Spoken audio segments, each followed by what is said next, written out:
Alors vous vous souvenez que depuis le début de l'année, je vous parle de Gédéon. Vous vous souvenez, vous avez enregistré. On va poursuivre aujourd'hui encore une fois son parcours. Vous vous souvenez, Gédéon, c'était un homme qui aimait Dieu. Il le craignait à sa manière. Il était honnête. Hein. Mais il vivait une petite vie de peureux, de craintif. Hein. Et Dieu va faire de lui un héros de la foi. Et c'est ça qui est intéressant de parcourir cette vie de Gédéon. Et je trouve aussi étonnant que dans la façon dont Dieu a construit la Bible, qu'il soit au début de la Bible, comme un modèle pour toutes les générations qui vont se suivre jusqu'à la fin des temps. Vous savez que le Père Céleste va le conduire à marcher par la foi et à mettre totalement sa confiance en lui. Alors, totalement. Et on a examiné cette progression dans les dimanches précédents. Il en est aujourd'hui face à 135 000 Madianites, de général en chef de 30 000, il est passé capitaine de 300, mais il a 135 000 Madianites devant lui, et Dieu lui a promis la victoire. Vous voyez l'équation. On est 300, et Dieu lui a promis la victoire sur 135 000. Alors, au moment d'aller plus loin, les vieilles craintes de Gédéon remontent. C'est un défi énorme, un défi inhumain, incompréhensible. Et les vieilles craintes remontent. Alors, notre Dieu va répondre à ces craintes d'une très curieuse manière. Et ça va tout changer. Et c'est ce qu'on va lire. On l'a déjà lu la dernière fois, mais on va le relire aujourd'hui. C'est donc au chapitre 7 des Juges, du livre des Juges.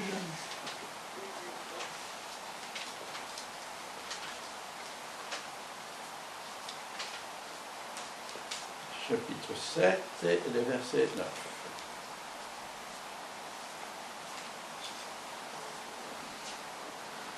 Vous y êtes.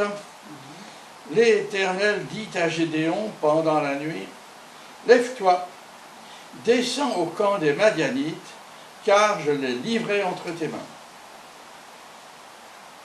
Si tu as peur d'y descendre, vas-y avec ton serviteur pourra. Tu écouteras ce qu'ils diront, et après cela, tes mains seront fortifiées. Descends donc au camp. » Et Gédéon descendit avec son serviteur Pura jusqu'aux avant-postes du camp. Les Madianites, les Amalécites et tous les Nabats de l'Est étaient dispersés dans la vallée comme un essaim de sauterelles, et leurs chameaux étaient innombrables comme le sable qui est au bord de la mer. Lorsque Gédéon arriva, un homme était en train de raconter un rêve à son camarade. Il disait, « J'ai fait un rêve, j'y voyais un gâteau de pain d'orge roulé dans le camp de Madian.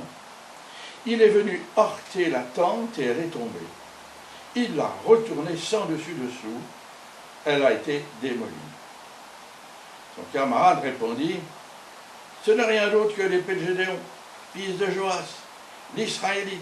Dieu a livré entre ses mains Madian et tout le camp. » Lorsque Gédéon eut entendu le récit du rêve et son explication, il se prosterna, revint au camp d'Israël et dit, « Levez-vous, car l'Éternel a livré le camp de Madian entre mes mains. » Il répartit les 300 hommes en 3 groupes et leur remit à tous des trompettes ainsi que des cruches vides, avec des torches dans les cruches.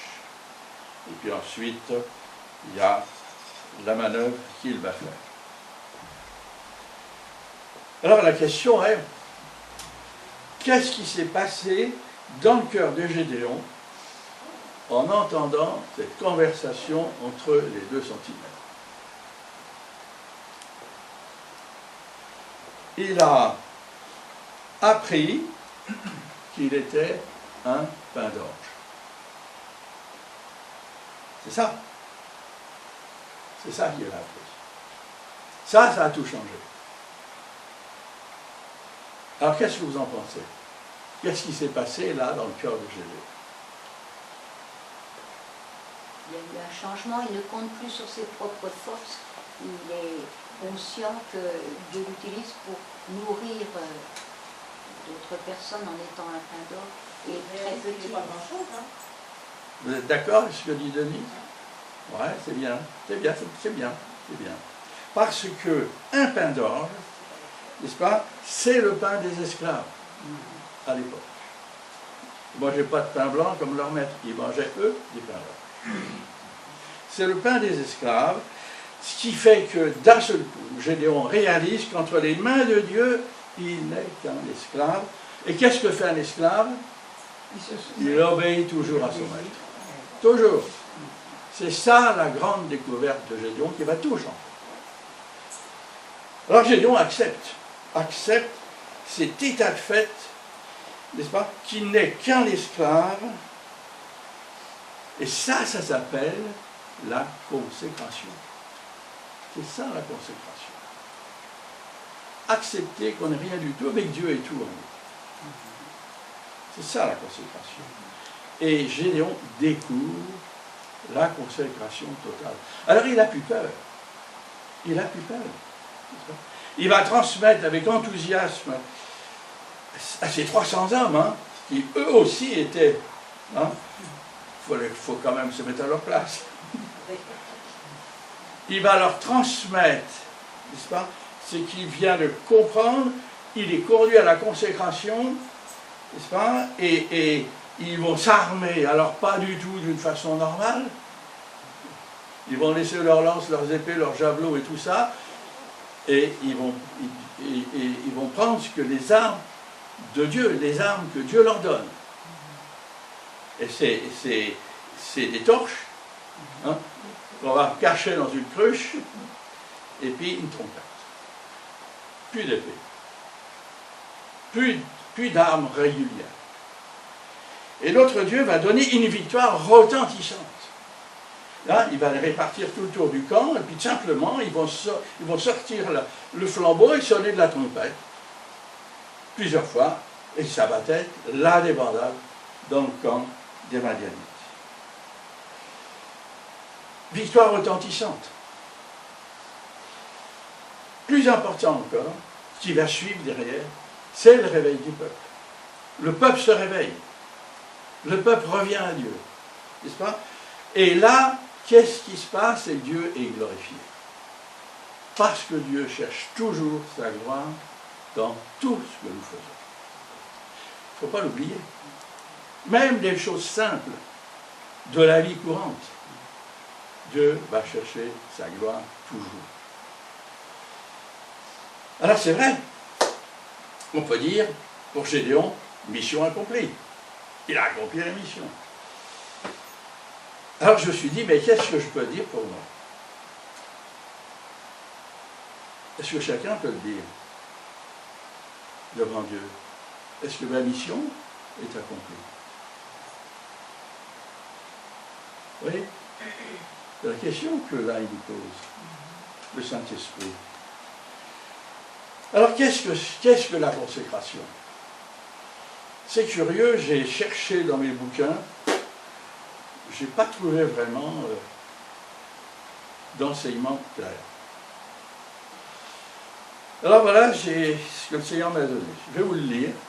Prenez si vous voulez ou pas. Hein. La consécration, c'est une attitude de notre cœur à vouloir vivre pour accomplir la volonté de Dieu avec les forces que nous avons, ce qui permet à notre Dieu de manifester sa gloire aux yeux de ses enfants et du monde. C'est la soumission. Oui, la consécration. Oui. La consécration. Ça, je ne l'ai pas trouvé. J'ai demandé au Seigneur, écoute, il faut que j'explique aux frères et aux sœurs. Et puis voilà, c'est venu ça. Hein? Je relis si vous voulez. Oui. Hein? Alors, donc, la consécration, c'est une attitude de notre cœur à vouloir vivre pour accomplir la volonté de Dieu avec les forces que nous avons, ce qui permet à notre Dieu de manifester sa gloire aux yeux de ses enfants et du monde. Ok? Et ça, je crois, ça c'est un point de mire qu'on doit avoir là et dans le cœur. Alors en un mot, si vous voulez, notre Père Céleste veut se servir de nous dans son amour pour tous les hommes et toutes les femmes qui sont autour de nous pour manifester sa gloire. C'est ça le but de Dieu. Il veut manifester sa gloire et il a manifesté comment sa gloire? En construisant l'Église. Tout simplement. Construisant l'Église, qui est l'épouse du Christ, qui est l'épouse de son Fils, qui est la personnalité la plus précieuse aux yeux de Dieu, après son Fils. Voilà le but de Dieu. Alors, la manifestation de la gloire de Dieu va manifester sa présence. N'est-ce pas? Et cette manifestation de la gloire de Dieu au monde, autour de nous, eh bien, va être pour eux comme une révélation. Que Dieu est vivant, qu'il existe, qu'il est vrai et qu'il agit. Et la manifestation de la gloire de Dieu, elle traverse toute l'histoire. Mais bien souvent, les gens n'y font pas attention. Puisque maintenant on est contre Dieu, alors on ne voit plus rien. Psaume 19, 2. Le ciel raconte la gloire de Dieu et l'étendue révèle l'œuvre de ses mains. Là, c'est tous les habitants de la terre, tous, pas un, ne s'est pas arrêté un jour pour admirer le ciel. Pas un. Tous ont admiré le ciel. Et ça, c'est la gloire étonnante de Dieu. Merveilleuse, c'est admirable. L'autre jour, on regardait un truc à la télé où il y a quelqu'un qui est en train de faire la carte du ciel. Ah, la carte du ciel, mais c'est en 3 dimensions. C'est des lignes, des dessins. Bon, elle s'y retrouvait apparemment, elle, mais bon. Mais c'est beau. On parlait l'autre jour, le samedi, avec le frère, hier, là, que son peuple se servait des étoiles pour se conduire au travers de l'océan Pacifique et ils allaient partout. C'est extraordinaire.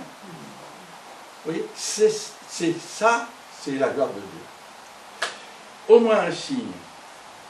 Quand Dieu est apparu au mont Sinaï, où son peuple, n'est-ce pas, c'était la naissance de son peuple, il est apparu là comme un feu dévorant, nous dit l'Écriture.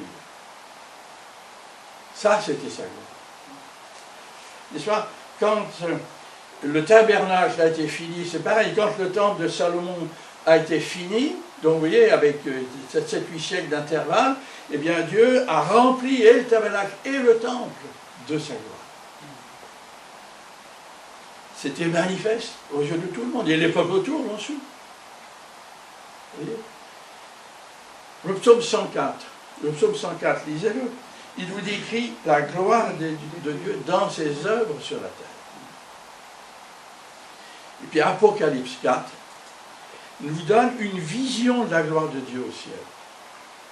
Un peu comme une fenêtre qui est ouverte sur le ciel. Et là, nous voyons notre Dieu, l'Éternel, régner sur son trône, entouré des 24 anciens, n'est-ce pas, et puis des 4 êtres vivants, qui ne cessent jour et nuit de proclamer la sainteté de Dieu. Ils disent au verset 8, Saint, Saint, Saint est le Seigneur Dieu, le Tout-Puissant, qui était, qui est et qui vient. Vous voyez, c'est la gloire de Dieu. En Hébreux 1, chapitres 2 et 3, ces versets nous montrent que Jésus-Christ est l'image de la gloire de Dieu. C'est important. Il est la gloire de Dieu. On va les lire. Dieu, dans ces jours qui sont les derniers, nous a parlé par le Fils. Il l'a établi héritier de toutes choses, et c'est par lui aussi qu'il a créé l'univers.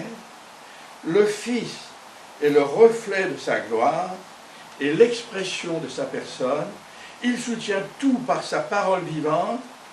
Après avoir accompli au travers de lui-même la purification de nos péchés, il s'est assis à la droite de la majesté divine dans les lieux très hauts.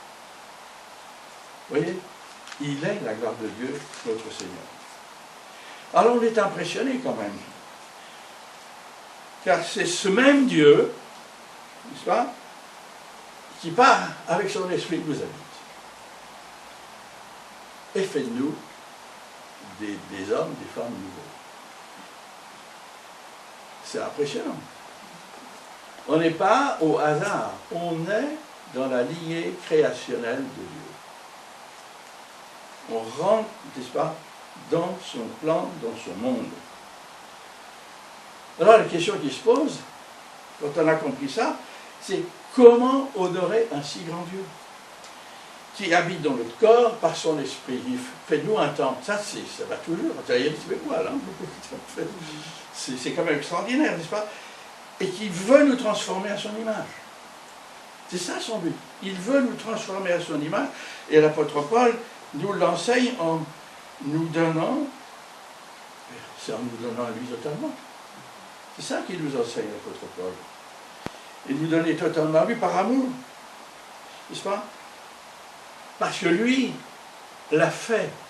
Il s'est donné par amour sur la croix pour nous rendre libres. Et c'est le chemin que nous avons devant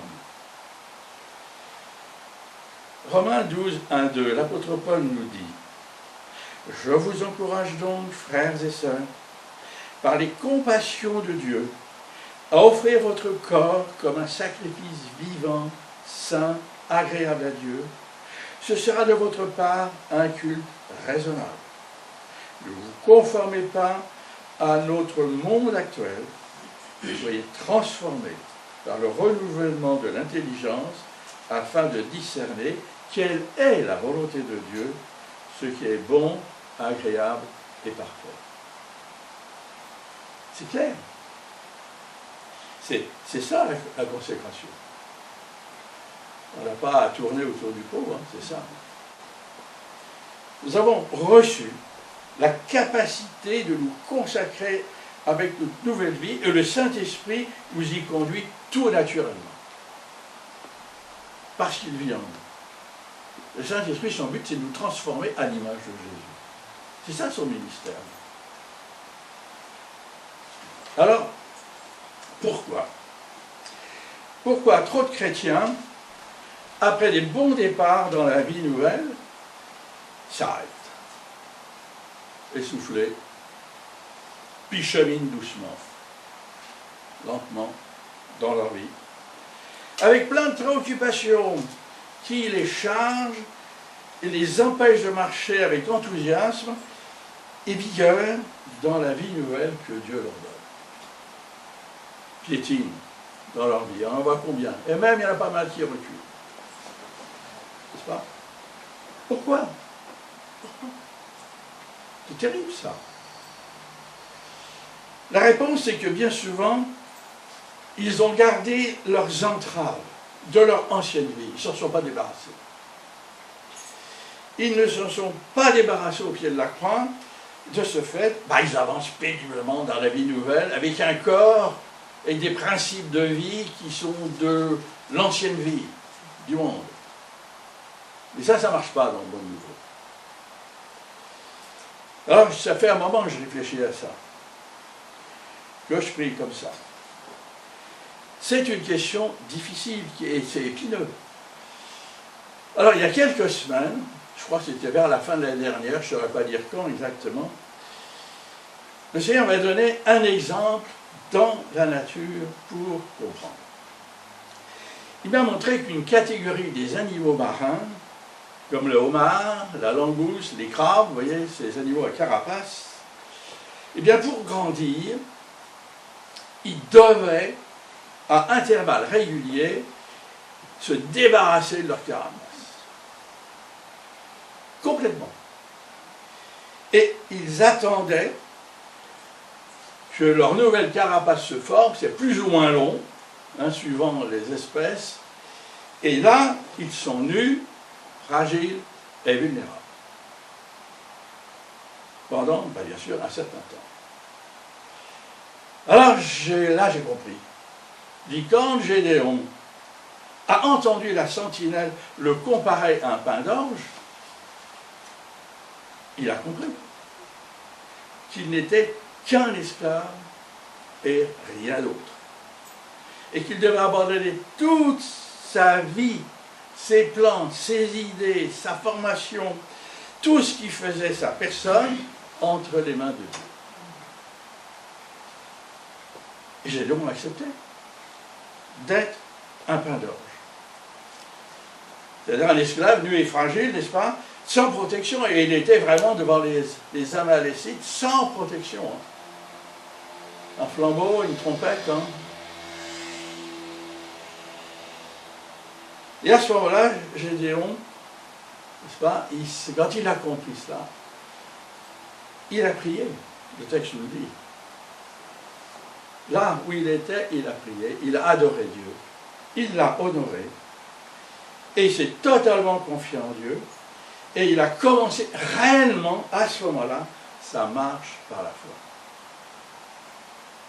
Et il avait fait des pas avant, mais là maintenant, il rentrait vraiment dans la vie de Dieu.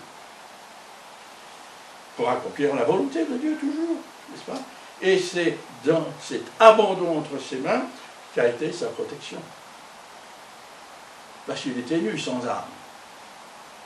Hein? C'est Dieu qui était sa protection maintenant. Et quand il a eu compris ça, eh bien, ça y est, il a su organiser sa troupe, transmettre sa vie, cette révélation, n'est-ce pas, à ces hommes, et ils se sont organisés et gagné la bataille. Il a été vainqueur, je veux dire, des Madianites. Mais plus encore, il a été vainqueur sur lui-même. Et ça, c'est la plus grande victoire. C'est celle de la consécration. À ce moment-là, il ne s'appartenait plus, il appartenait à Dieu, et Dieu pouvait l'utiliser. Alors, on doit, comme Gédéon, nous détacher nos carapaces. C'est important. Alors, ça peut être quoi notre carapace? Réfléchir un peu. Vous avez, dans Romains 12, il est question le renouvellement de l'intelligence. C'est là que ça se tient. Alors, ça peut être une tour forte, c'est certain, où on se réfugie mentalement depuis notre adolescence. On est tellement... Hein? On est tellement... J'ose pas dire tout, hein? Vous savez. Dieu nous fait beau, mais on se trouve moche. Vous voyez, on n'est pas assez grand. Ça n'a pas les couleurs qu'on voulait de nos yeux. C'est ça l'adolescence. Et on s'enferme dans des préjugés contre nous-mêmes qui nous empêchent d'avancer. Ça peut être un jardin privé où nous nous cachons depuis notre jeunesse. On joue au double jeu. On joue la vie comme ça. On n'accepte pas d'être découvert, d'être ce que nous sommes. Ça peut être des stratégies de défense, n'est-ce pas, que nous avons appris dès notre enfance, dans notre famille ou à l'école. Peut-être ça aussi. Donc, il faut les abandonner. Ça peut être aussi des principes de vie qu'on a acquis dans la société, dans l'Église même. Il y a des églises qui vous cadrent tellement que vous ne pouvez plus rien faire, vous êtes dans une prison. Alors que c'est la liberté. N'est-ce pas? Et maintenant, si nous voulons avancer dans la volonté de Dieu et l'honorer, il nous faut abandonner toute notre ancienne vie, absolument toute notre ancienne vie, et être comme un homard et une langouste, hein, dans le monde et l'Église. C'est ça. Dieu attend de nous. C'est ça la consécration. Et c'est comme ça qu'on marchera par la foi sous la protection de notre céleste Père, afin d'accomplir sa volonté, parce que là, nous la ferons, parce qu'on n'a pas d'autre, plus d'autre objectif de vie. Si on veut rester en vie, il faut faire la volonté de Dieu, parce que là, il y a la protection. Et Éphésiens 2:10 nous dit que Dieu a préparé pour nous des œuvres de toute éternité, pour chacun de nous. C'est des œuvres à lui que Dieu veut que nous fassions. C'est ses œuvres pour sa gloire, toujours pour sa gloire. Et c'est comme ça qu'on va glorifier Dieu. C'est le but de notre vie, hein, de l'honorer, pas de bien vivre tranquille, sachant que Dieu va nous garder. Ben non, c'est d'être en avant, de marcher pour sa gloire. Puis un jour, eh ben, le Seigneur va, quand il le jugera bon, ben, il nous fera quitter ce monde, soit naturellement, hein, ou soit il va revenir prendre son Église. Et ça sera fini. Ça sera fini. Et il nous revêtira à ce moment-là de notre nouveau corps éternel. Mais entre le moment de notre consécration et ce moment-là, on va être nus comme la langouste, hein, comme le mar. Et là, nous serons capables d'être dociles entre les mains de Dieu pour faire sa volonté.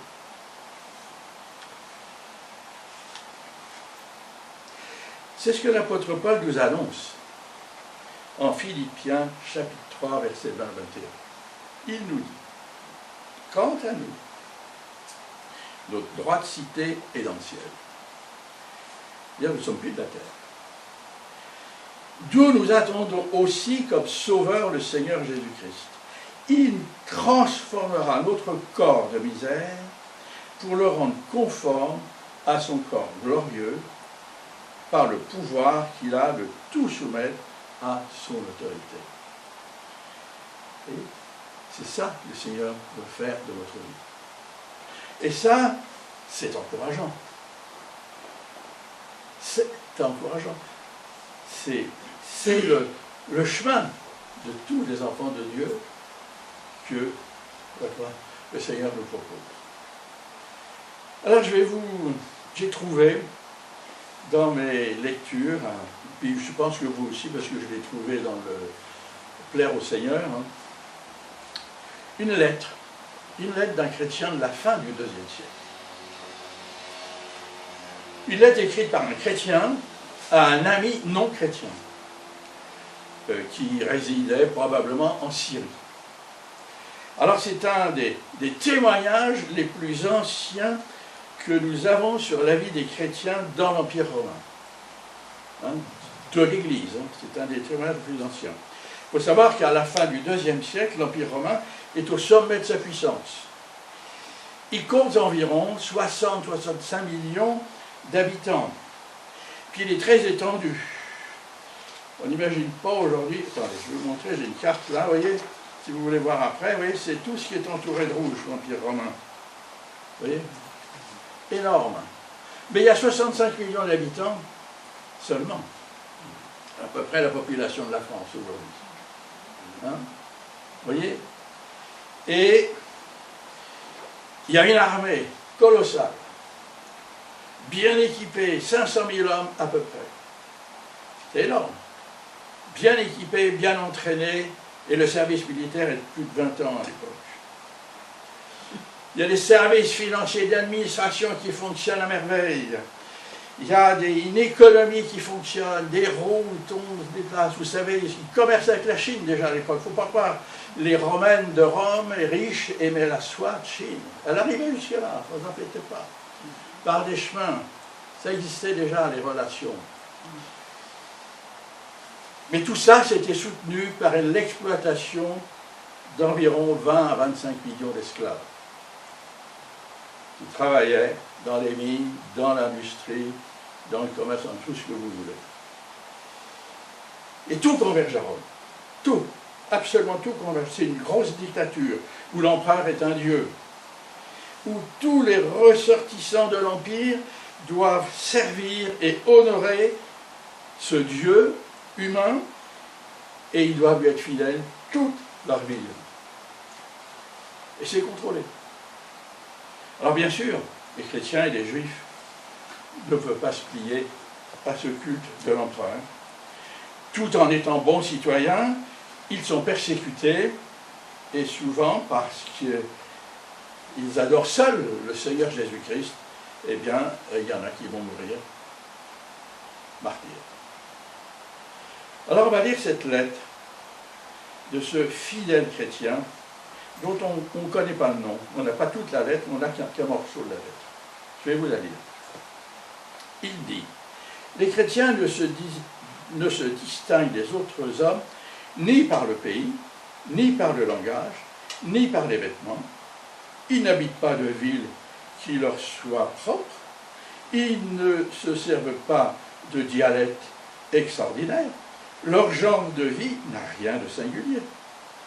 Ce n'est pas par l'imagination ou aux rêveries d'esprit agitées que leur doctrine doit sa découverte. Ils ne se font pas, comme tant d'autres, les champions d'une doctrine humaine. Ils se répartissent dans les cités grecques et barbares, suivant le lot échu à chacun. Ils se conforment aux usages locaux pour les vêtements, la nourriture et la manière de vivre, tout en manifestant les lois extraordinaires et vraiment paradoxales de leur république spirituelle. Ils résident chacun dans sa propre patrie, mais comme des étrangers domiciliés, ils s'acquittent de tous leurs devoirs de citoyens et supportent toutes les charges comme les étrangers. Toute terre étrangère est leur patrie, et toute patrie une terre étrangère. Ils se marient comme tout le monde, ils ont des enfants, mais ils n'abandonnent pas leur nouveau-né. Ils partagent tous la même table, mais non la même couche. Ils sont dans la chair, mais ne vivent pas selon la chair. Ils passent leur vie sur la terre, mais sont citoyens du ciel. Ils obéissent aux lois établies et leur manière de vivre l'emporte en perfection sur les lois. Ils aiment tous les hommes et tous les persécutent. Ils sont pauvres et enrichissent un grand nombre. Ils manquent de tout et ils surabondent de toutes choses. On les méprise et dans ce mépris ils trouvent leur gloire. On les calomnie et ils sont justifiés. On les insulte et ils bénissent. On les outrage et ils honorent. Ne faisant que le bien, ils sont châtiés comme des scélérats. Châtiés, ils sont dans la joie, comme s'ils naissaient à la vie. Le monde n'a pas changé. N'a pas changé. Voilà comment vivaient les chrétiens à la fin du IIe siècle. Ils vivaient dans un empire romain où ils n'avaient pas de liberté. Et où leur vie était menacée et parfois finissant en martyr. Et pour nous, enfants de Dieu du XXIe siècle, c'est un modèle quand même. C'est un modèle de vie et de consécration. Il ne faut pas se laisser troubler par tous les alarmistes qui nous inondent de leur message. C'est pas ça, l'important. Qu'on tienne informé, oui, mais prions. Nous avons tellement prié depuis là, les Thessaloniciens, pour que le Seigneur vienne. Qu'enfin il est là, il vient. Alors il ne faut pas avoir peur. Il ne faut pas avoir peur de ce qui va se passer. Ça ne sert à rien. Ça arrivera quand même. Il faut vivre comme cet ami Dionette. Regardez la vie en face et avancer. On n'a pas d'autre choix aujourd'hui. Parce qu'on l'a tellement demandé qu'il revient. Il revient. Et on peut passer notre temps à décortiquer tous les mots, tout ça. Ça ne se passera pas exactement comme ça. On n'avait pas prévu le Covid. Personne. Et ça sera pareil pour la suite. Alors, attendons, avec prière, vigilance et persévérance, et ne nous relâchons pas dans notre fidélité au Seigneur et dans notre témoignage, comme le Seigneur nous le dit en Matthieu 24, à la fin, Matthieu 24. Ça se termine comment? Soyez vigilants, priez.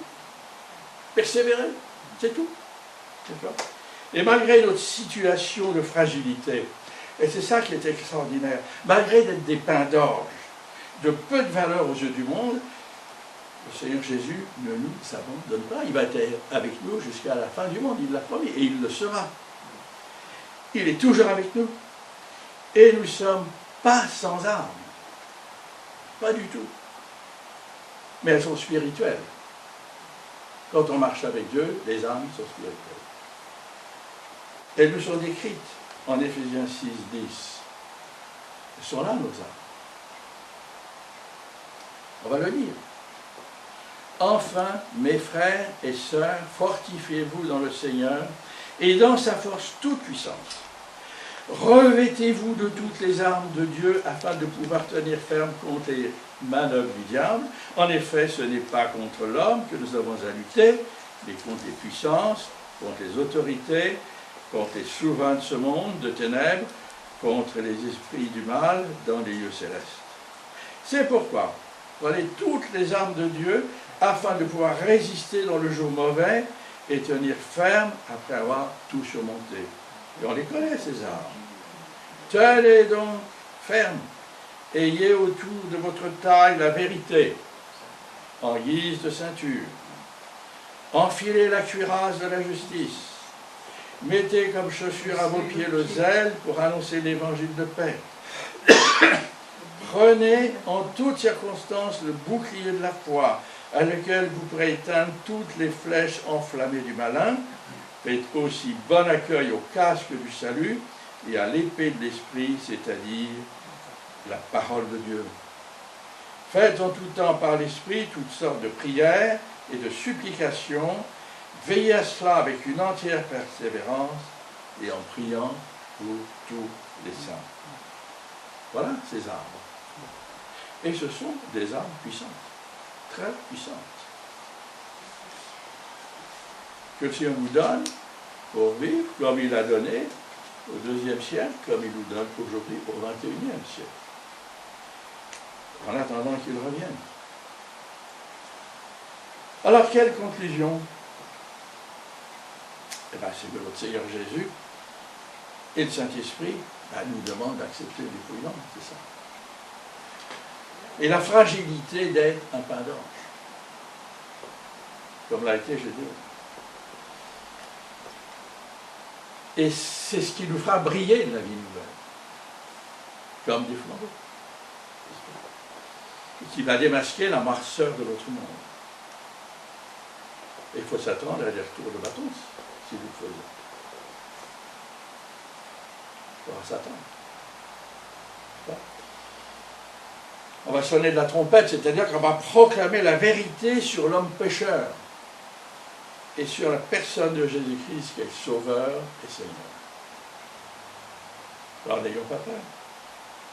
Mais persévérons et luttons spirituellement. Vous savez, les États comme l'Empire romain, qui a duré plus de 1000 ans quand même, il n'existe plus depuis longtemps. Et je pensais après, plus près de nous, l'Allemagne de l'Est, qui avait mis Dieu dehors. C'est finalement les chrétiens qui vont tout tomber.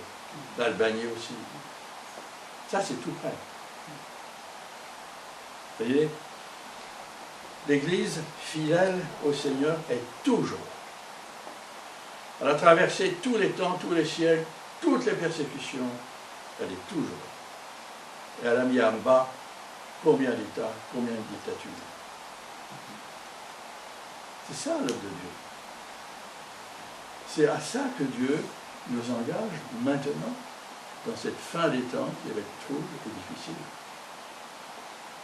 Alors, perdons pas courage. Le Seigneur revient. Il revient. C'est ça qui est extraordinaire. Il revient, il est à la porte. Accueillons-le avec notre cœur, qu'il soit le roi de notre cœur. Et tout se passera bien pour sa gloire.